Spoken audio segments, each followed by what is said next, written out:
Salut à toi public. Dans cette vidéo, nous allons nous intéresser à la pression.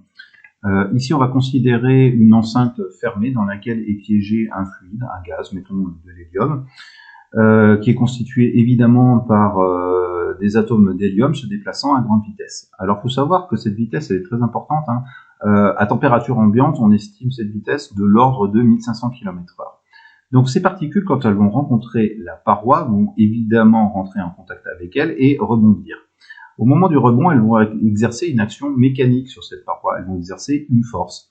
Alors là, on a un exemple parfait du passage du microscopique au macroscopique, parce que évaluer chacune de ces forces n'est pas forcément très intéressant. Ce qui va nous intéresser, c'est la résultante de toutes ces forces s'exerçant sur une paroi qui a une certaine surface.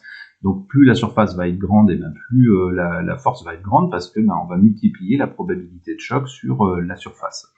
De la même manière, on va réfléchir à si on augmente la température à l'intérieur de cette enceinte. Si on augmente la température, l'agitation va augmenter, la vitesse de chacun de ces atomes d'hélium va augmenter, et donc l'action mécanique qu'elle va exercer sur la paroi lorsqu'il va y avoir un choc va avoir une norme plus importante.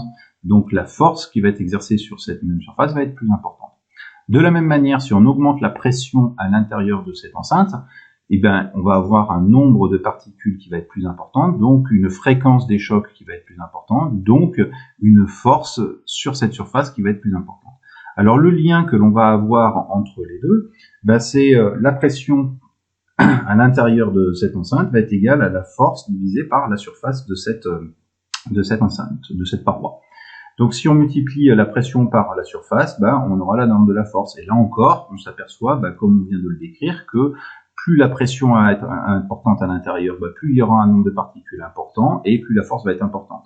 Et de la même manière, si on augmente la surface, la probabilité d'avoir des chocs sur cette surface là va être plus importante. Donc c'est assez logique que la force va également augmenter sur cette surface. Voilà, donc là on a un parfait exemple du passage du microscopique à des grandeurs macroscopiques qui sont mesurables, telles que la pression, la surface, la température. Voilà, on va tout de suite appliquer cette formule dans un petit exercice que tu vas pouvoir retrouver dans la description de la vidéo juste en dessous, ainsi que les autres vidéos de cette même playlist. Voilà, je te dis à bientôt dans une prochaine vidéo.